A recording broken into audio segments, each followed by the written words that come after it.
السلام علیکم ورحمۃ اللہ وبرکاتہ۔ بسم اللہ الرحمن الرحیم۔ تخریج اوقات الصلاۃ۔ فقہ کی کتابوں میں نمازوں کے اوقات وضاحت سے بیان کیے گئے ہیں، جس کے مطابق نماز فجر کا وقت صبح صادق سے، ظہر کا وقت زوال سے، مغرب کا وقت غروب آفتاب سے اور عشاء کا وقت شفق ابیض کے غائب ہونے کے بعد سے شروع ہوتا ہے، اور عصر حنفی کا وقت اس وقت شروع ہوتا ہے جب کسی چیز کا سایہ اس کے سائے اصلی کے علاوہ دو گنا ہو جائے۔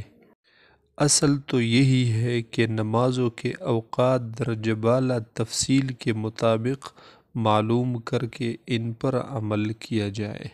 لیکن آج کل گھڑی گھنٹوں کے ایجاد کی وجہ سے گھڑی کے مطابق نماز کے اوقات کی تخریج کی بھی ضرورت محسوس کی گئی ہے، خصوصاً جب کہ بلند و بالا عمارتوں کی وجہ سے ان اوقات کا درجہ بالا طریقے سے مشاہدہ بھی مشکل ہو گیا ہے۔ حسابی طریقے سے اوقات صلاۃ معلوم کرنے کے لیے یہ جاننا ضروری ہے کہ ان اوقات میں سورج کون سے زاویہ ارتفاع یا زاویہ زیر افق پر ہوتا ہے۔ اس لیے سب سے پہلے ہم یہ معلوم کرتے ہیں کہ پانچوں نمازوں میں سے ہر نماز کے وقت سورج کس زاویے پر ہوتا ہے۔ اب کچھ تفصیل ان اوقات کا ذکر کرتے ہیں۔ صبح صادق کے لیے زاویہ کون سا لے، اس بارے میں جامعہ بنوری ٹاؤن کراچی کا فتویٰ ملاحظہ کریں۔ اہل علم کا اتفاق ہے کہ فجر کا وقت صبح صادق کے تحقق کے ساتھ ہوتا ہے، اور صبح صادق اس سفیدی یعنی اس بیاض کو کہا جاتا ہے جو مشرق کی جانب سورج نکلنے سے تقریباً 1.5 گھنٹے پہلے آسمان کے کنارے پر چوڑائی میں یعنی شمالاً و جنوباً دکھائی دیتی ہے اور جلد ہی پورے آسمان پر پھیل جائے۔ اس سے فجر کا وقت شروع ہوتا ہے اور روزہ رکھنے والوں پر کھانا پینا حرام ہو جاتا ہے، اور اس گھڑی کے ساتھ ہی نوافل ادا کرنے کی اجازت نہیں ہوتی۔ صبح صادق سے پہلے ایک اور سفیدی آسمان کے درمیان میں ایک ستون کی شکل میں ظاہر ہوتی ہے، اسے صبح کاذب کہا جاتا ہے۔ اس روشنی کے ظاہر ہونے پر نہ فجر کا وقت داخل ہوتا ہے اور نہ روزہ رکھنے کا ارادہ کرنے والوں پر کھانا پینا حرام ہوتا ہے، اور نہ ہی نوافل ادا کرنا ممنوع ہوتا ہے، جیسا کہ تنویر الابصار میں ہے جو آپ کو اسکرین پر نظر آ رہا ہے۔ البتہ اہل علم کے درمیان اس بارے میں اختلاف ہے کہ آیا صبح صادق سورج کے 18 درجے زیر افق ہونے پر ہوتا ہے یا 15 درجے زیر افق ہونے پر۔ جمہور محققین علماء کرام بالخصوص پاکستان کے پائے کے علماء کرام، جن میں سر فہرست محدث العصر حضرت مولانا سید محمد یوسف بنوری رحمہ اللہ اور مفتی اعظم پاکستان مفتی محمد شفیع رحمہ اللہ و دیگر کی رائے یہ تھی کہ صبح صادق کا وقت 18 درجہ زیر افق کے مطابق ہے، جبکہ دوسری طرف مفتی رشید احمد لدھیانوی رحمہ اللہ کی رائے یہ تھی کہ صبح صادق کے وقت سورج 15 درجے زیر افق ہوتا ہے۔ مفتی محمد شفیع رحمہ اللہ لکھتے ہیں، 1948 میں جب احقر پاکستان میں کراچی آ کر مقیم ہوا تو یہاں کی عام مساجد وغیرہ میں اوقات کی ایک جنتری طبع کردہ حضرت حاجی وجیہ الدین صاحب مہاجر مدنی رحمہ اللہ آویزہ دیکھی، اور بہت سے قابل اعتماد حضرات سے معلوم ہوا کہ انہوں نے جنتری کے طلوع و غروب کو مختلف مقامات پر مختلف زمانوں میں جانچا ہے اور صحیح پایا ہے۔ خود بھی جب کبھی جانچنے کا موقع ملا تو اس کے طلوع و غروب کو صحیح پایا، اس لیے دوسرے اوقات کے معاملے میں بھی اس پر اعتماد کیا گیا۔ اب اسے چند سال پہلے اپنے احباب میں سے بعض اہل علم نے کچھ نئی تحقیق کر کے یہ قرار دیا کہ اس جنتری میں جو وقت صبح صادق کا دیا گیا ہے وہ در حقیقت صبح کاذب کا وقت ہے، اور اس پر جدید و قدیم کے کچھ اہل فن کے اقوال بھی پیش کیے، چونکہ یہ احتمال غالب تھا کہ اس نئے اہل فن اور صبح صادق میں فرق نہ کر کے کاذب کو ہی صبح صادق کہہ دیا ہو، اس لیے مجھے بھی صبح صادق کے معاملے میں تردد ہو گیا۔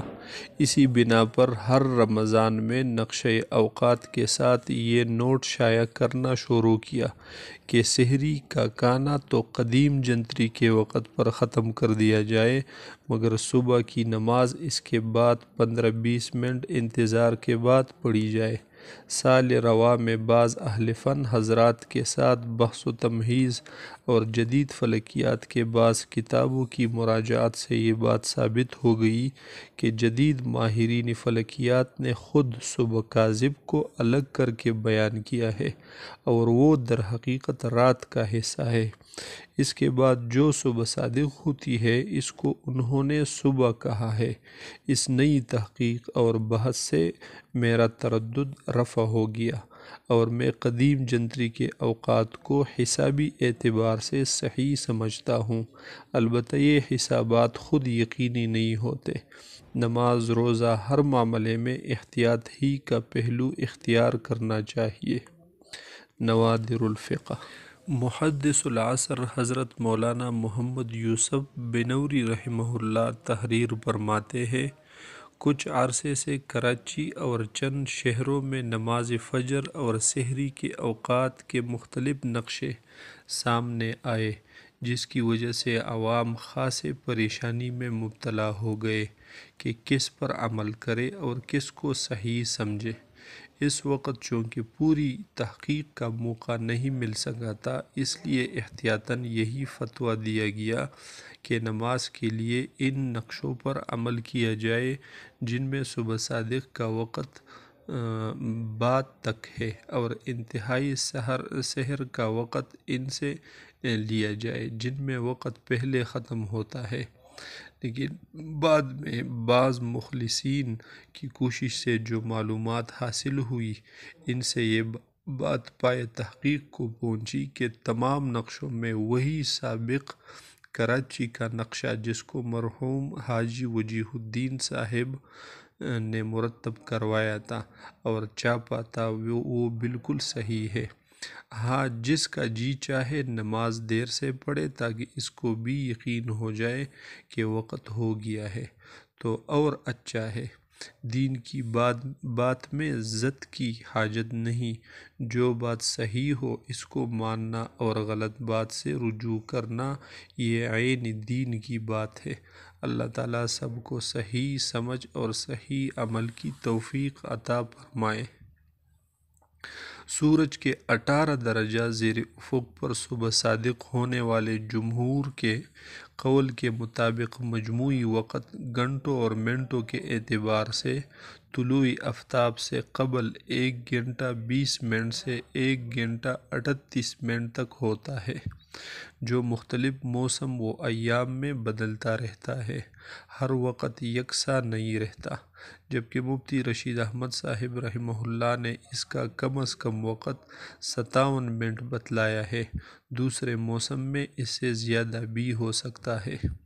ان دونوں اقوال میں سے 18 درجہ زیر افق والا قول معتبر، راجح، اصح و مفتیٰ بھی و معمول بھی ہے، جبکہ مفتی رشید احمد رحمہ اللہ کی تحقیق سے جمہور نے اتفاق نہیں کیا ہے بلکہ اسے ان کا تفرد قرار دیا ہے۔ نیز مفتی رشید احمد صاحب رحمہ اللہ نے بھی بعد میں نماز اور روزے میں 18 درجے والے قول کی رعایت کرنے کا ارشاد فرمایا ہے۔ مفتی اعظم ہند مفتی کفایت اللہ صاحب رحمہ اللہ نے بھی 18 درجہ زیر افق والے قول کو اختیار فرمایا ہے، جیسا کہ کفایت المفتی میں ہے۔ یہ وقفہ ہمیشہ یکساں نہیں رہتا، ماہ بماہ یعنی توڑے توڑے دن میں اس میں کمی بیشی ہوتی رہتی ہے، مگر یہ وقفہ 1 گھنٹہ 38 منٹ سے کبھی زیادہ نہیں ہوتا اور 1 گھنٹہ 21 منٹ سے کبھی کم نہیں ہوتا۔ جون کے مہینے میں وہ سب سے زائد یعنی 1 گھنٹہ 38 منٹ کا ہوتا ہے اور ستمبر میں سب سے کم یعنی 1 گھنٹہ 21 منٹ کا ہوتا ہے۔ حضرت مولانا مفتی ولی حسن ٹونکی رحمہ اللہ اور مفتی محمد عبدالسلام چاٹگامی دامت برکاتہم العالیہ سمیت جامعہ علوم اسلامیہ علامہ بنوری ٹاؤن کے تمام اکابر مفتیان کرام کے نزدیک جمہور کا قول راجح ہے، لہٰذا صورت مسئولہ میں صبح صادق کے حوالے سے جمہور کے قول 18 درجہ زیر افق والے قول کے مطابق سحری ختم کرنی چاہیے۔ اس وقت کے بعد ہرگز کھانا پینا جاری نہیں رکھنے کی شرعاً اجازت نہیں ہے فقط، واللہ اعلم۔ پس جمہور اکابر کے تحقیق کی روشنی میں 18 درجے زیر افق والے قول کو اختیار کیا گیا ہے۔ اس قول کے مطابق جب سورج مشرق کی جانب میں طلوع ہونے سے قبل ابھی 18 درجے افق کے نیچے ہوتا ہے تو صبح صادق ہو جاتی ہے۔ اس کے برعکس جب غروب آفتاب کے بعد سورج 18 درجے زیر افق چلا جاتا ہے تو اس وقت عشاء کا وقت شروع ہوتا ہے۔ گویا فجر اور عشاء کے وقت میں سورج کا زاویہ زیر افق تو ایک ہی ہے یعنی 18 درجے زیر افق، البتہ فجر میں یہ طلوع آفتاب سے پہلے کا زاویہ ہے، جبکہ عشاء میں غروب آفتاب کے بعد کا زاویہ ایک ہے، لیکن ایک طلوع آفتاب سے پہلے ایک غروب آفتاب کے بعد۔ ہم جس حسابی مساوات کے ذریعے اوقات نماز کی تخریج کریں گے اس میں سمت الرأس سے بننے والے زاویے کی مقدار درج کی جائے گی۔ یہ بات پہلے گزر چکی ہے کہ افق اور سمت الرأس کے درمیان 90 درجے کا زاویہ ہوتا ہے۔ اس اعتبار سے صبح صادق اور نماز عشاء کے لیے